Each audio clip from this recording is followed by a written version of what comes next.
Bermuda triangle, যা সমুদ্রের সবচেয়ে রহস্যময় অংশ হিসেবে বিবেচিত হয়। এটি বিশ্বের দ্বিতীয় বৃহত্তম মহাসাগর অর্থাৎ আটলান্টিক মহাসাগরের পশ্চিম অংশে অবস্থিত। এই অঞ্চলে পৌঁছানোর পর জাহাজ এবং বিমানগুলোর সাথে তাদের বেস স্টেশনের হঠাৎ যোগাযোগ বিচ্ছিন্ন হয়ে যায়, যার পরে তারা চিরতরে অদৃশ্য হয়ে যায়। আসলে বারমুডা ট্রায়াঙ্গেলের রহস্য কি? কেন এটি কোনো প্লেন বা বড় বড় জাহাজকেও নিস্তার দেয় না? আজ অবধি ১৫০টিরও বেশি জাহাজ এবং বিমান এই রহস্যময় অঞ্চলে অদৃশ্য হয়ে গেছে, যাদের সম্পর্কে আজও কোনো সঠিক তথ্য নেই। নিখোঁজ জাহাজ এবং বিমানের মধ্যে কিছু মাত্র ছিল যাদের ধ্বংসাবশেষ গভীর সমুদ্র অনুসন্ধানের সময় পাওয়া গেছে, যার মধ্যে অন্যতম ছিল এসএস এল ফারো।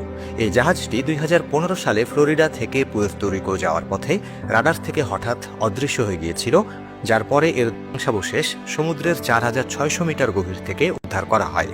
তবে জাহাজের সঙ্গে ঠিক কি ঘটেছিল এবং এর ক্রু সদস্যরা কোথায় হারিয়ে গেল সেটি আজও অজানা। বারমুডা ট্রায়াঙ্গেল যুক্তরাষ্ট্রের ফ্লোরিডা থেকে পুয়ের্তো রিকো পর্যন্ত এবং তারপর বারমুডা দ্বীপ থেকে আবার ফ্লোরিডা পর্যন্ত বিস্তৃত একটি অঞ্চলকে বলা হয়। এই অঞ্চলটি ত্রিভুজাকার হওয়ার কারণে একে বারমুডা ট্রায়াঙ্গেল বলা হয়, যা প্রায় ৮ লক্ষ বর্গ কিলোমিটারেরও বেশি এলাকা জুড়ে বিস্তৃত। বারমুডা ট্রায়াঙ্গেলের গল্প তখন বিশ্বের সামনে আসে যখন ১৯৪৫ সালে ইউএস নেভির ফ্লাইট ১৯-এর ৫টি টর্পেডো বোম্বার এয়ারক্রাফট প্রশিক্ষণের সময় হঠাৎ রাডার থেকে অদৃশ্য হয়ে যায়। এই বিমানে ১৪ জন ক্রু সদস্য ছিলেন, যাদের সন্ধানে একটি মেরিন সার্চ এয়ারক্রাফট পাঠানো হয়। এতে ১৩ জন উদ্ধারকারী সদস্য ছিলেন, তবে কিছু সময় পর সেটিও রাডার থেকে অদৃশ্য হয়ে যায়।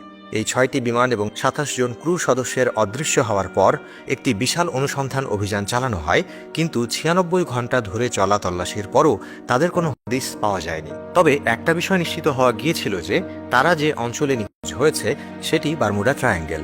বারমুডা ট্রায়াঙ্গেলের ইতিহাসের সবচেয়ে বড় ঘটনা ঘটে ১৯১৮ সালে, যখন ইউএস নেভির বৃহত্তম জাহাজ ইউএসএস সাইক্লোপস ৪ মার্চ বাল্টিমোর থেকে ব্রাজিলের উদ্দেশ্যে রওনা হয়। এতে ৩০৬ জন ক্রু সদস্য এবং ১১,০০০ টন ম্যাঙ্গানিজ ছিল। যাত্রা শুরুর কিছুক্ষণ পর জাহাজটি রাডার থেকে অদৃশ্য হয়ে যায়। জাহাজের পাঠানোর শেষ বার্তাটি ছিল, আবহাওয়া একদম পরিষ্কার, সবকিছু ঠিকঠাক চলছে। কিন্তু এরপর থেকে এটি সম্পর্কে আর কিছুই জানা যায়নি।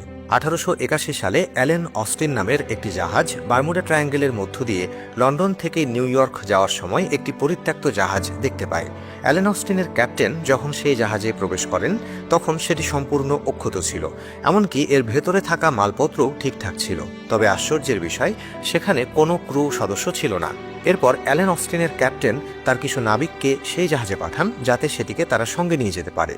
কিন্তু কিছুক্ষণ পর সেখানে এক ভয়ঙ্কর সমুদ্র ঝড় ওঠে এবং সেই জাহাজটি হঠাৎ অদৃশ্য হয়ে যায়।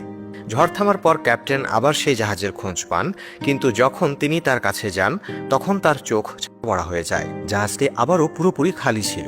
বারমুডা ট্রায়াঙ্গেলের এই অজানা রহস্য আজও মানুষের মনে প্রশ্ন জাগিয়ে রাখে, এটা কি কোনো প্রাকৃতিক শক্তির কাজ নাকি অন্য কোনো রহস্যময় ঘটনা? তো বন্ধুরা, আপনি বাংলাদেশের কোন জেলা থেকে এই ভিডিওটি দেখছেন আমাদের কমেন্ট করে জানান।